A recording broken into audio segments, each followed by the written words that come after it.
Hello friends, मैं हूं पीके विश्वास और आप देख रहे हैं मेरी YouTube channel mister study zone. हमारा टीम पूरा कार्य कर रहा है। हम लोग प्रयास कर रहे हैं कि आपका बोर्ड एग्जाम में अच्छे मार्क्स आए। इसके लगातार वीडियो बनाए जा रहे हैं। तो इसके पहले हमने ऑब्जेक्टिव क्वेश्चन को सॉल्व कराया था और आज मैं लेसन 1 से क्लास 12 के लिए बिहार बोर्ड के लिए लेसन 1 से मैं सब्जेक्टिव क्वेश्चन का मैं जो है आपको गेस्ट क्वेश्चन कराने जा रहा हूँ, जो कि क्वेश्चन आपके बिहार बोर्ड परीक्षा में पूछे हुए क्वेश्चन भी इसमें कुछ शामिल हैं और पिछले 15 साल के क्वेश्चन इसमें पूछे हुए शामिल हैं और साथ साथ कुछ एक्स्ट्रा क्वेश्चन भी हैं जो आपके एग्जाम के लिए काफ़ी महत्वपूर्ण साबित हो सकते हैं। तो उन सभी चीज़ों के साथ मैं आपको स्टार्ट कर रहा हूँ, एक्सप्लेनेशन करने जा रहा हूँ हर क्वेश्चन का, ताकि आपको क्वेश्चन याद रहे और एग्जाम में आप अच्छे अंक प्राप्त करें। तो आइए वीडियो को स्टार्ट करते हैं। पहला क्वेश्चन आपके सामने है, लेसन 1 है आपका इलेक्ट्रोस्टैटिक्स। लेसन 1 आपका है इलेक्ट्रोस्टैटिक्स, जो आपके 12th क्लास का फर्स्ट चैप्टर है फिजिक्स का। और पहला क्वेश्चन हम लोग जो है देखने वाले इसमें है। फर्स्ट क्वेश्चन आपके सामने स्क्रीन पर दिख रहा है। पहला क्वेश्चन आपका क्वेश्चन है, किसी एकल आवेश के लिए समविभव पृष्ठ का चित्र बनाइए। देखिए, एकल आवेश अगर रहेगा, आप जानते हैं एकल आवेश रहेगा, धन आवेश रहेगा अगर, तो इसके जो बाहर जो क्षेत्र होंगे इससे क्या होगा, लंबवत होंगे। इससे क्या होंगे, बिल्कुल ही रेडियल जो है आपके समविभव पृष्ठ होता है, यानी जो भी विद्युत क्षेत्र रेखा इससे निकलेगा इस पृष्ठ के क्या होगा, लंबवत। देखिए यहाँ भी फिगर में बनाया हुआ है, बिल्कुल यहाँ से लंबवत जो है फिगर यहाँ पर बनता है। यानी कोई एकल आवेश रहेगा तो इसके लिए जो विद्युत क्षेत्र रेखाएं होती है इस पृष्ठ के क्या होती है, लंबवत आपके जो है पास करती है, 90 का यहाँ पर कोण जो है बनाती है। तो ये फिगर आपके सामने प्रकट है, ठीक है। अगर ये निगेटिव अगर चार्ज यहाँ पर अगर लिया जाता है, निगेटिव चार्ज में अगर लेता है यहाँ पर निगेटिव, पॉजिटिव के लिए मैंने बनाया है, तो निगेटिव के लिए क्षेत्र रेखाएं वैसे ही होंगे, लेकिन ये आती हुई दिखाई जाएंगी, ठीक है। ये आती हुई आपकी जो है रेखाएं दिखाई जाएंगी, किसके लिए, नेगेटिव चार्जेस के लिए रेखाएं ऐसी आपको दिखाई जाएंगी। तो मुझे बहुत आशा है कि आपने क्वेश्चन को समझ लिया है। अगला मैं प्रश्नों की तरफ बढ़ता हूं। सेकेंड क्वेश्चन आपके स्क्रीन पर सामने है कि परावैद्युत सामर्थ्य से आप क्या समझते हैं। परावैद्युत सामर्थ्य जो है आपका क्या होता है, ठीक है। इस क्वेश्चन को हम लोग देखेंगे। तो कह रहा है, किसी परावैद्युत पदार्थ का परावैद्युत सामर्थ्य विद्युत क्षेत्र की प्रबलता का औसतम मान है, जिससे वो पदार्थ जो है बिना भंजन किए। तो सेकेंड क्वेश्चन आपका है, परावैद्युत सामर्थ्य से आप क्या समझते हैं। तो किसी परावैद्युत पदार्थ का परावैद्युत सामर्थ्य विद्युत क्षेत्र की वह प्रबलता है, वह उच्चतम मान है जिससे वो पदार्थ भंजन किए बिना सहन कर सकता है। सामान्य दाब पर शुष्क वायु का परावैद्युत लगभग 3×6 वोल्ट प्रति मीटर का कोटि का होता है। यानी देखिए, परावैद्युत जो पदार्थ होते हैं वो क्या करते हैं, इलेक्ट्रिक फील्ड का विरोध करते हैं, विद्युत क्षेत्र का क्या करेंगे, विरोध करेंगे। तो ये यहाँ पर लिखा विद्युत क्षेत्र का अधिकतम मान है, यानी इस मान से अगर अधिक क्षेत्र आएगा तो परावैद्युत पदार्थ का सामर्थ्य जो है आपका टूट जाएगा। जैसे मान लीजिए, देखिए मैं थोड़ा सा एग्जाम्पल समझाता हूँ। जैसे मान लीजिए ये रास्ता है आपका, ये दीवार जो है आपको भेजना है, यहाँ से बहुत सारे रेज यहाँ पर आ रहे हैं इसको पार करने के लिए। ये परावैद्युत पदार्थ है जो इसको इस विद्युत क्षेत्र रेखाओं को रोकने का प्रयास जो है कर रहा है। लेकिन अगर मान लीजिए कि इसकी क्षमता अगर बढ़ा दिया जाए, ये तोड़ देगा कि नहीं। तो सामर्थ्य इसका क्या, अधिकतम सामर्थ्य से विद्युत क्षेत्र रेखाएं इसको जो है इसको भंजन नहीं कर सकती हैं। अगर भंजन कर देगा सामर्थ्य इसका समाप्त हो जाएगा। यानी जो विद्युत क्षेत्र को रोकता है उसे हम लोग परावैद्युत कहते हैं, और उसका वह सामर्थ्य जो विद्युत क्षेत्र रेखाओं को सहन कर सकता है उसका सामर्थ्य को हम लोग परावैद्युत सामर्थ्य के नाम से जानते हैं। वायु के लिए दिया हुआ याद रखिए, ऑब्जेक्टिव में भी काम करेगा। 3×6 वोल्ट प्रति मीटर होता है परावैद्युत सामर्थ्य वायु के लिए। आगे हम लोग बढ़ते हैं। अगला क्वेश्चन जो 3 नंबर है, आप इस क्वेश्चन में आप देख सकते हैं 3 नंबर जो क्वेश्चन आपको स्क्रीन में दिखा रहा हूँ, इस क्वेश्चन में आप गौर से देखिए। क्वेश्चन जो है बिहार बोर्ड के परीक्षा 2020 में पूछा हुआ क्वेश्चन है। तो 20 और 22, 24, 23 में आपका एग्जाम है, तो इसमें क्वेश्चन इंपॉर्टेंट क्वेश्चन भी हो सकता है। कह रहा है कि सी धारिता वाले संधारित्र को भी विभव तक आवेशित किया गया तो इसको विद्युत ऊर्जा क्या होगी। तो देखिए, धारिता अगर सी है तो इसका विद्युत क्षेत्र जो विद्युत ऊर्जा जो होगा क्या होगा, हाफ CV² होगा।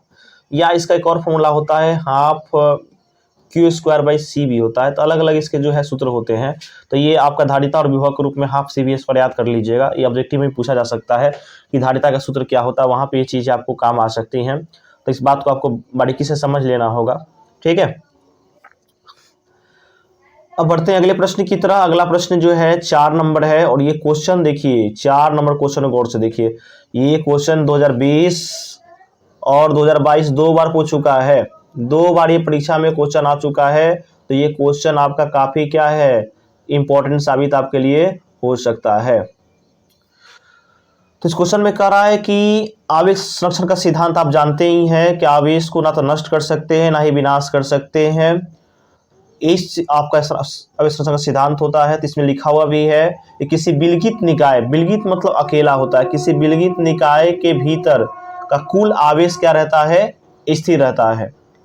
यानी आवेश स्थिर का मतलब क्या, ना विनाश किए ना आपने नुकसान किया। जैसे मान लो छोटा सा एग्जांपल आपको समझा रहा हूँ, इसी फिगर पर 2 वस्तुएं हैं, अगर 10 इलेक्ट्रॉन इसके पास है और 10 इलेक्ट्रॉन इसके पास भी है, तो टोटल मिलाकर 20 इलेक्ट्रॉन हुए ना। अब अगर मान लीजिए इसने अगर 2 इलेक्ट्रॉन ट्रांसफर भी कर दिया बगल वाले पर, तो इसके तो 12 इलेक्ट्रॉन्स हो गए, इसके जो है 12 इलेक्ट्रॉन्स इसके हो गए, तो इसके भी तो इलेक्ट्रॉन घटेंगे, 8 होंगे कि नहीं, तो 8 और 12 जोड़िएगा तो कितना हो जाएगा, ये हो जाएगा 20, तो टोटल 20 ही रहेगा। ठीक है, यही आपका सिद्धांत है। क्वेश्चन नंबर 5 है स्क्रीन बोर्ड पर, 2 असमान आवेशों के बीच विद्युत क्षेत्र रेखाओं को दर्शाइए। तो देखिए 2 असमान रेखाएं रहेंगे, एक आपका धन आवेश रहेगा, एक नेगेटिव रहेगा, तो असमान आवेश हो गया। और इसका लाइंस अगर आप देख सकते हैं कि इसका लाइंस धन आवेश से शुरू होता है और ऋण आवेश पर क्या हो जाता है, समाप्त हो जाता है। अब हम लोग देखेंगे क्वेश्चन नंबर 6 को। क्वेश्चन 6 में कह रहा है गॉस के नियम का उपयोग कर कूलम का नियम प्राप्त करें। यानी गॉस का नियम प्रयोग करके आप कूलम के नियम को कैसे प्राप्त करेंगे। तो मैं दोनों चीजों में बता देता हूँ, गॉस का नियम क्या, कूलम का नियम क्या है। गॉस का नियम कहता है किसी बंद पृष्ठ में जो फ्लक्स गुजरेगा वो Q बाई एप्सिलॉन नॉट होता है। बंद पृष्ठ का जो जाएगा वो Q बाई क्या होता है, एप्सिलॉन नॉट होता है, Q बाई एप्सिलॉन नॉट होता है। और जो कूलम का नियम वो कहता है कि आपका जो इलेक्ट्रिक फील्ड होगा किसी आवेश के कारण होता है 1/4πε Q बाई आर स्क्वायर, ये फॉर्मूला होता है आपका कूलम के नियम से। तो उन दोनों चीज़ों को लेकर हम चलेंगे अभी, 1/4 होता है।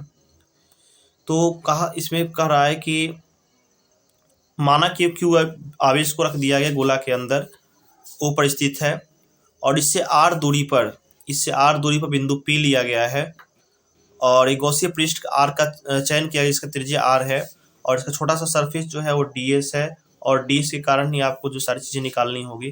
तो फ्लक्स कितना गुजरेगा इससे, तो आप जानते हैं d phi equal to EDS cos theta होता है, तो फ्लक्स का फॉर्मूला हो जाएगा EDS cos थीटा।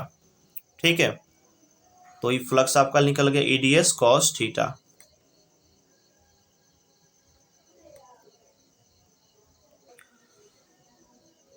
इसके बाद आगे चीजों को आप देख सकते हैं कि इसमें पूरे बंद गोलीय पृष्ठ पर गुजरने वाला कुल विद्युतीय फ्लक्स कितना हो जाएगा, तो ये हो जाएगा आपका फाई इक्वल टू ई, यहाँ पे एरिया की जगह हो जाएगा 4πr², तो फ्लक्स फॉर्मूला हो गया E 4πr²। और गॉस के नियम सब जानते हैं कि वन पृष्ठ में जो फ्लक्स गुजरता है वो 1/4πε इंटू आवेश होता है, यानी Q बाई एप्सिलॉन नॉट। तो लिख सकते हैं आप flux equal to 1/4 into Q लिख सकते हैं। तो देखिए ये भी फ्लक्स का ही फॉर्मूला है, ये भी आपका जो है फ्लक्स का ही फॉर्मूला है और ये भी क्या है, फ्लक्स का ही, दोनों फ्लक्स का ही फॉर्मूला है। तो दोनों जो फ्लक्स के फॉर्मूले हैं दोनों को आप दोनों को कंपेयर कर सकते हैं, दोनों को चीज़ों को कंपेयर कीजिएगा। तो फर्स्ट फॉर्मूला से आएगा E इंटू 4πr² और सेकेंड से आएगा 1/4 इंटू Q। तो देखिए यहाँ से आपको E निकालना है, तो E को अलग छाट दीजिएगा तो 4 इधर आ जाएगा, तो 1/4π/Q/r², एक फॉर्मूला आ गया विद्युत क्षेत्र का। तो देखिए इस विद्युत क्षेत्र का फॉर्मूला ऐसा ही लग रहा है कि किसी, अगर आप वैसे भी जनरली आवेश एक ले लीजिएगा Q, तो इससे r दूरी पर अगर आप विद्युत क्षेत्र निकालने जाइएगा तो उसका भी फॉर्मूला सेम यही फॉर्मूला होता है। तो ऐसा मान सकते हैं कि आवेश ये बिल्कुल ही केंद्र पर रखा गया, उसी कारण ये विद्युत क्षेत्र आया हुआ है।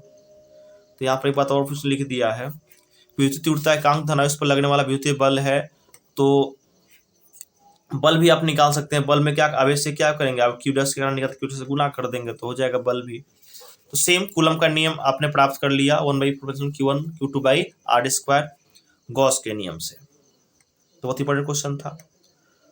7 नंबर क्वेश्चन जो है ये बोर्ड एग्जाम में पूछा हुआ क्वेश्चन है और ये क्वेश्चन पूछा हुआ है 2012 में कि आवेश क्या है। तो आवेश के बारे में सिंपल में बता दूं मैं कि आवेश एक भौतिक राशि है जिसके कारण कोई वस्तु दूसरे वस्तु को आकर्षित या विकर्षित करती है। और इसमें जो दिया है कि आवेश व भौतिक राशि जिस कारण पदार्थ में विद्युत और उससे संबंधित प्रभाव देखने को मिलते हैं उसे आवेश कहते हैं। ये आवेश के दो गुणों की बात किया, तो पहला गुण कि आवेश युगात्मक होते हैं, यानी आवेश को डायरेक्टली आप जोड़ सकते हैं, और दूसरी आवेश क्या होते हैं, संरक्षित होते हैं। तो दो चीजें ये हैं। दूसरी बात 8 नंबर है, ये दो विषुवत रेखाएं क्यों दूसरे को काट नहीं सकती हैं? इसके दो समविभव कतः काट सकती हैं, ऐसा क्या है? तो देखिए होता क्या है कि अगर एक मान लीजिए प्लस चार्ज आपके पास है, एक धन आवेश है और एक क्या है, ऋण आवेश है, तो लाइन्स धनावेश से क्या पर समाप्त होती है, ऋण आवेश समाप्त होती है। तो एक निकल गया, एक लाइन यहाँ से निकल गया, तो देखिए एक ही बिंदु पर दो लाइन काट रहा है ना, तो एक का डायरेक्शन इधर है और एक का डायरेक्शन आपका इधर है। तो दो क्षेत्ररेखा दूसरे काटेंगी तो एक बिंदु पर उनके दो दिशाएं हो जाएंगी, दो डायरेक्शंस हो जाएंगे, जो कि संभव नहीं है। इसलिए क्षेत्र रेखाएं दूसरे को कभी भी नहीं काटती हैं, इस बात का तो आप समझ गए होंगे मुझे लग रहा है। 8 नंबर क्वेश्चन। 9 नंबर क्वेश्चन है कि संधारित्र के दो उपयोगों को लिखें। तो पहला जो उपयोग संधारित्र का है वह ऊर्जा संचय के रूप में आप इसका प्रयोग कर सकते हैं, और दूसरा इलेक्ट्रॉनिक परिपथ के रूप में भी आप संधारित्र का प्रयोग कर सकते हैं। 10 नंबर जो क्वेश्चन है वो है आवेश के क्वांटिमीकरण से आप क्या समझते हैं? तो आवेश का जो क्वांटिमीकरण जो आपका है, इसमें आप इसी और समझते हैं कि देखिए क्वांटिमीकरण होता क्या है। तो ये जो सिद्धांत है क्वांटिमीकरण का, ये कहता है हम लोगों से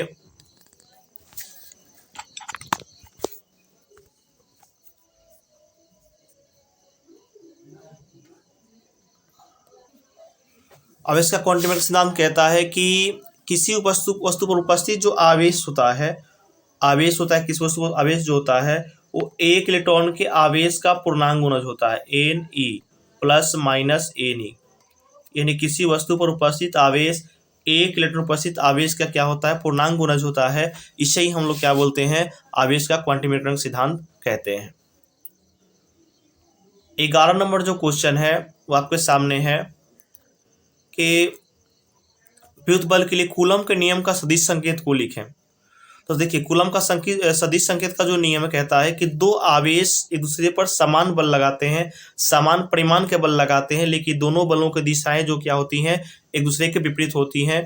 इसे हम लोग क्या बोलते हैं, सदिश रूप बोलते हैं कूलम के नियम का। जैसे यहाँ पर दिया है कि यहाँ पर देखिए दो आवेश हैं Q1 Q2, उनके बीच लगने वाला बल भी दे दिया F21 1/Q1 Q2 by r², और ये दिशा दिखाया है कि एक के कारण दो पर लगने वाला बल, एक के कारण दो पर लगने वाला बल का दिशा है।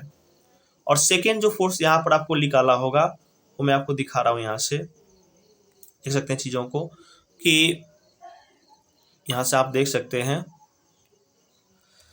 कि R12 का लिखने R12 का लिखने का मतलब है Q1 से Q2 की दिशा में एकांक सदिश। फिर उसने Q2 कारण Q पर बल लगा कर दिखाया। देखिए परिमाण दोनों में सेम है, बस दिशाएं दोनों में विपरीत है। एक में R12 था, इसमें R21 था। एक नेगेटिव साइन लगा दीजिएगा, तो देखिए साइन नेगेटिव लगाने से दिशाएं क्या हो जाती हैं, आपकी विपरीत हो जाती हैं।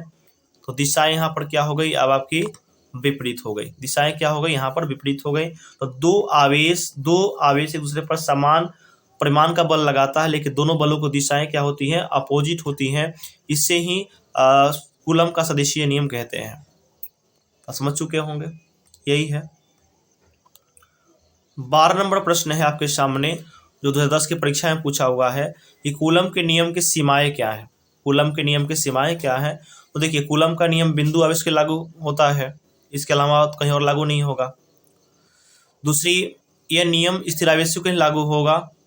और तीसरा, 10⁻⁴ मीटर से कम दूरी के नियम में लागू नहीं होता है। 3 बड़ी सीमाएं हैं, इसको आप याद कर लीजिएगा। 2010 में पूछा हुआ क्वेश्चन भी है, आगे भी आने की उम्मीद की है। क्वेश्चन नंबर 13 है कि मुक्त आकाश की विद्युशीलता का मात्रक म्यू लिखें। तो देखिए एप्सिलॉन नॉट जो होता है ना, होता है विद्युशीलता, तो इसका मात्रक फैराड प्रति मीटर होता है। इसको आप याद ही कर लीजिएगा, ऑब्जेक्टिव में भी था ये क्वेश्चन, और इसका म्यू सूत्र भी आप याद कर लीजिएगा, क्योंकि एग्जाम में बार बार पूछे जाते हैं। तो एक बार याद कर लेंगे तो चीजें आपके लिए आसान हो जाएंगी। 14 नंबर क्वेश्चन है, वायुमंडल विद्युत उदासीन क्यों नहीं होता है, क्यों? तो देखिए वायुमंडल बहुत सारे गैसेज हैं, CO2 है, जलवाष्प है, धूलकण है, ऑक्सीजन है, बहुत सारे गैसेज हैं। और जब सनलाइट गैसें वो पड़ेगा ना तो गैसें वो आयनाइज हो जाती हैं। तो आयनाइज जब वो हो जाएंगी, आयनीकृत हो जाएंगी, तो हमारा वायुमंडल उदासीन नहीं रहेगा। तो इन सब गैसों पर सूर्य की किरणें पड़ने के कारण ये सारे आयनीकृत हो जाती हैं, इन्हें सूरज का किरण जो प्रकाश है इन्हें आयनीकृत कर देता है, इसलिए वायुमंडल उदासीन नहीं होता है। इस बात का ध्यान रखना है। जो सर ने पूछा हुआ क्वेश्चन भी है, ध्यान रखिएगा, जरूर आएगा। तो बारीकी से आपको चीज़ों को समझना है, याद करना है, अच्छे मार्क्स लाना है, तो वीडियो को देखते रहिएगा। अब आया है विद्युतीय ध्रुव पर क्रियाशील बल आघूर्ण का व्यंजक प्राप्त करें। बल आघूर्ण समझते हैं ना, बल आघूर्ण घूर्णन गति में लगने वाले बल को बल आघूर्ण कहते हैं। और यहाँ पर लगाएंगे डाइपोल पर। देखिए फिगर मैं समझाता हूँ आपको। देखो एक इसमें यहाँ पर एक चार्ज है और एक चार्ज यहाँ पर है, एक प्लस में होगा और एक माइनस में होगा, ये प्लस वाला है और ये माइनस वाला है, तो इन्हीं को हम लोग बोलते हैं द्विध्रुव। तो एक प्लस वाले पर बल इधर लग रहा है और नेगेटिव बल इधर लग रहा है अपोजिट डायरेक्शन में। तो एक तरह का बल, इस तरह का बल कार्य कर रहा है, तो घूमेंगे ऐसे ही घूमेंगे, ऐसे घूमते रहेंगे। तो बल आघूर्ण का जो फॉर्मूला होता है बल, तो बल क्यू ही है, और लंबवत दूरी, तो लंबवत दूरी कितना है इस अक्ष के सापेक्ष में, गोयल इधर है गोयल इधर है, तो निकालिएगा तो लिखा है ना कोई बल, इन दोनों के बीच की लंबवत, ये फॉर्मूला है। तो क्यू बल हो गया और लंबवत दूरी हो जाएगा 2l साइन थीटा। तो देखियो 2lq, देखो 2ql को हम लोग p लिखते हैं, द्विध्रुव आघूर्ण। तो 2q और l, इस 2q और l को उसने क्या लिख दिया, p लिख दिया है, और ये अपने जगह पर है, और साइन थीटा, तो फॉर्मूला आ जाएगा p साइन थीटा, जिसको आप p क्रॉस e लिख सकते हैं, सदिश गुणन है, क्योंकि बल आघूर्ण भी सदिश राशि है। तो ये हो गया आपका सूत्र बल आघूर्ण का p क्रॉस e। तो बोर्ड एग्जाम में अच्छे नंबर लाने के लिए वीडियो को देखते रहिए। अगर कोई समस्या हो तो कमेंट बॉक्स में कमेंट कीजिए। तो आज के पहले लेसन में हम लोग 15 क्वेश्चन ने पहले मैंने वीडियो बनाया, फिर अगला क्वेश्चन भी 15 का होगा वीडियो, और थर्ड भी मैंने 15 का बनाऊंगा। 3 वीडियो में मैं चैप्टर को क्लियर कर दूंगा, ताकि आप हर चीज़ को बारीकी से और कम समय में समझ सके, ताकि बोर्ड एग्जाम में आपके अच्छे नंबर आ सके। और मेरा प्रयास उसी तरह चल रहा है ताकि आप अच्छे कर सके। आप वीडियो को देखते रहिए, चैनल को लाइक कर दीजिए, सब्सक्राइब कर दीजिए, और वीडियो को जहाँ जरूरत वहाँ शेयर कीजिए। आप सबों के लिए धन्यवाद। आपका दिन मंगलमय हो।